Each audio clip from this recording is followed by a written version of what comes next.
Hi guys, it's your guy GTF, or Greg Talks Football here. And the team I'm going to talk about today are the New York Jets, the team across. Well, I mean technically same stadium as the New York Giants, but I wanted to talk about the New York Jets today. And honestly, looking at what the Jets have done, and looking at what they have on their roster, the Jets are going to suck this year. I want to just keep that, I just want to say that right now. This New York Jets team is going to be ass cheeks in 2026. They are not going to be good.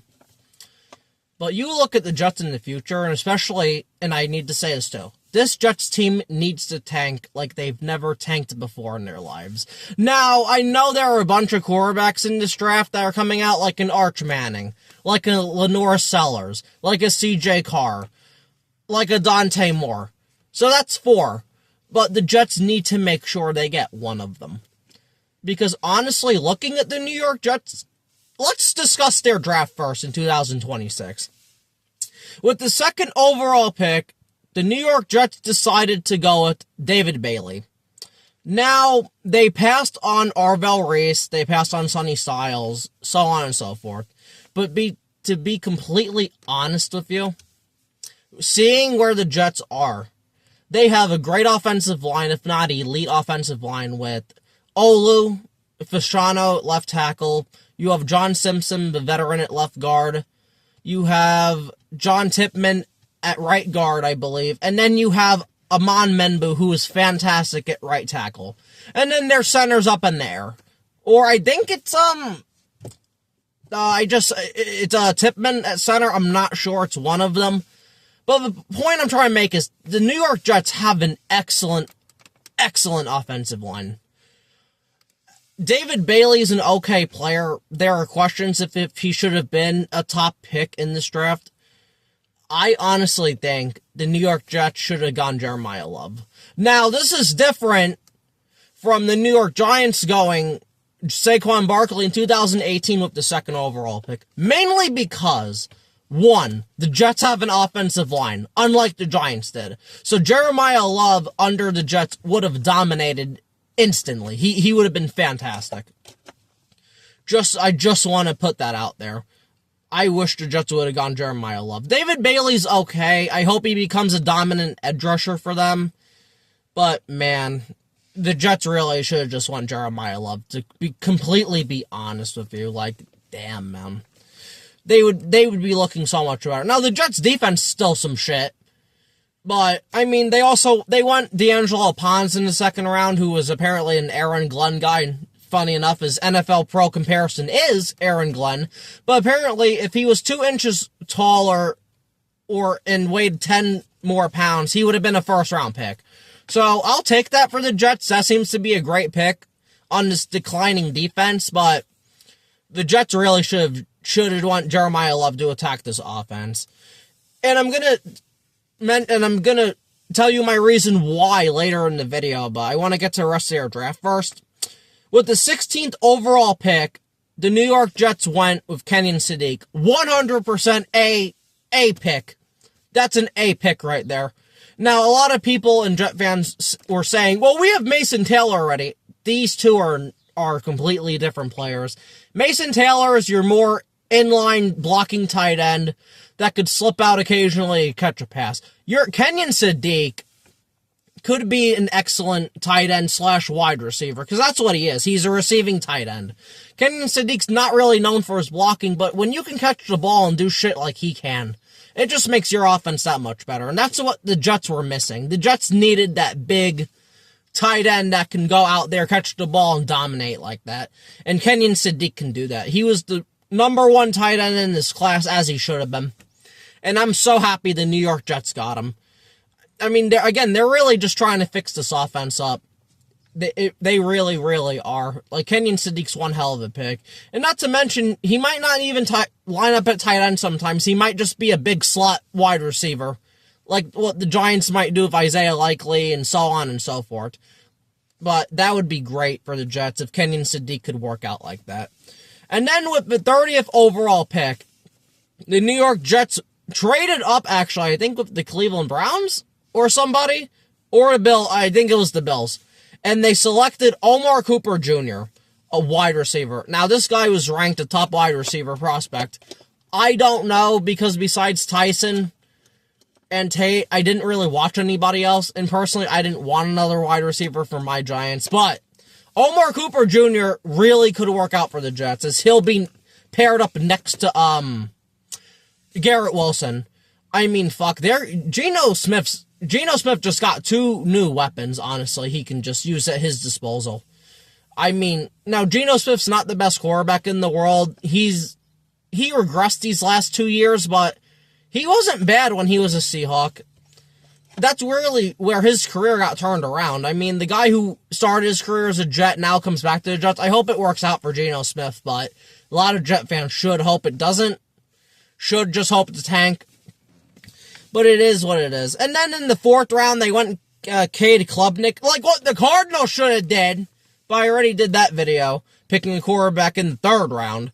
The Jets opted to pick one in the 4th round. Now, they did trade up for Cade Klubnik, but again, he's a 4th round pick. He's going to be a backup quarterback, so who really cares?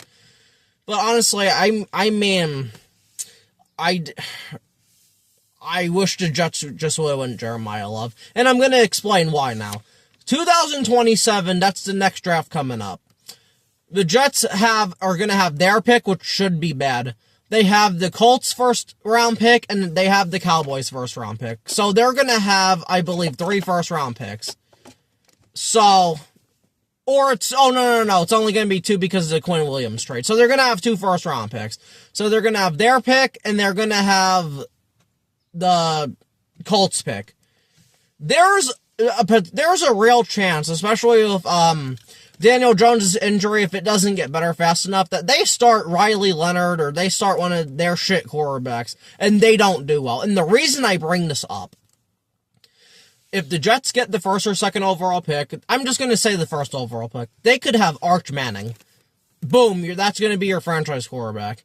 But then if the Cardinals really suck ass, and these quarterbacks are good enough to where the first 3 or 4 go off the board, with that 4th or 5th overall pick, there's a real chance the Jets could get Jeremiah Smith, who's considered a generational wide receiver within himself, who's been an absolute force at Ohio State.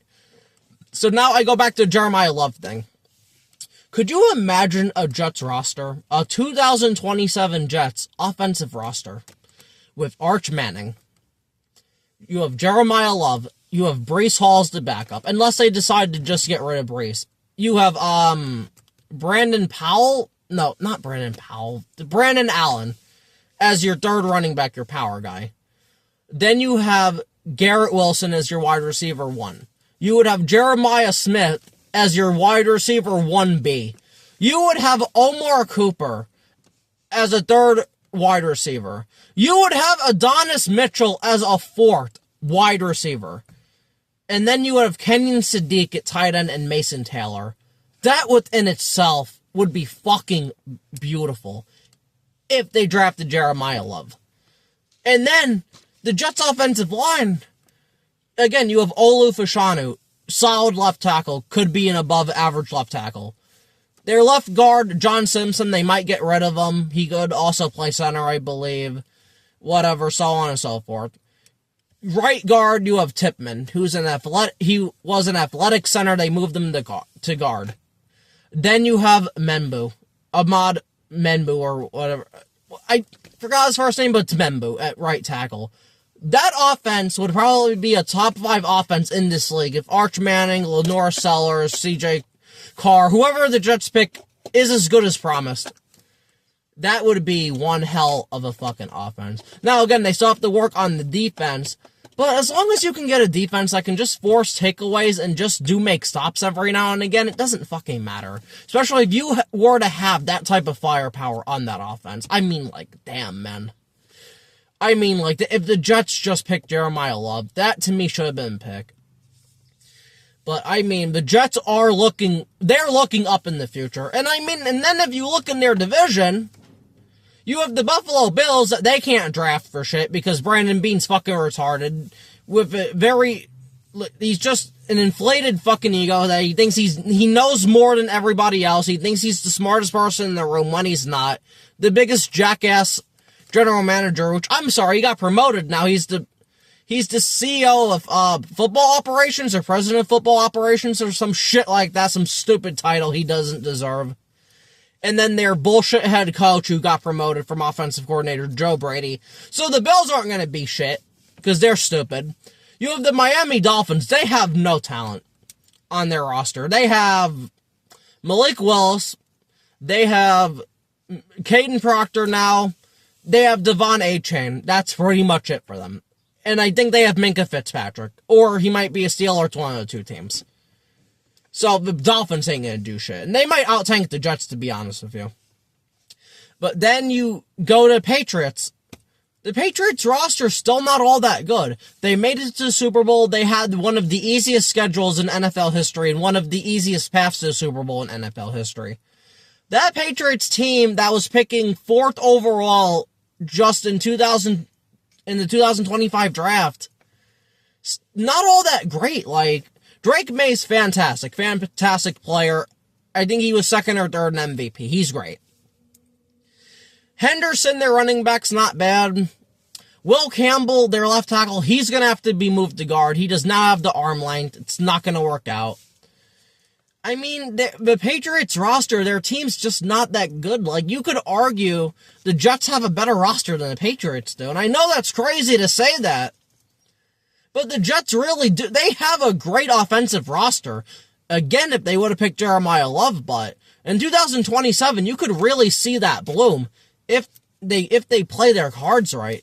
If they're able to get like the 1st or 2nd overall pick, and then worst comes to worst, the Colts really suck. If the Jets could get a pick in between like 5 and 10, they could get a Jeremiah Smith, they could get a Ryan Williams, they could really turn that offense around really very quickly. But man, the Jets could be a force in 2027, mainly like 2028 or 2029. You should watch out for the Jets if they play their cards right next year. But man, I mean, like, damn, you can't deny it.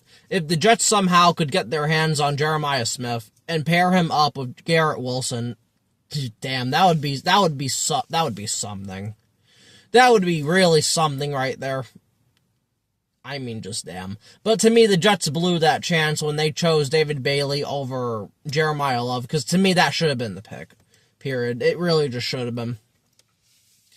But regardless, that's going to be it for this video. Yeah, that's going to be it for this video from GTF or Greg Talks Football. Please like, share, subscribe, and comment. I really wanted to do this Jets video for a while because I felt like they knocked it out of the park with their draft. Even again, their 2nd round pick, D'Angelo Pons, that's a pretty good pick for them. Cade Klubnik, even in the 4th round's not bad either. So, until next time, please like, share, subscribe, and comment. And thanks for watching, and peace.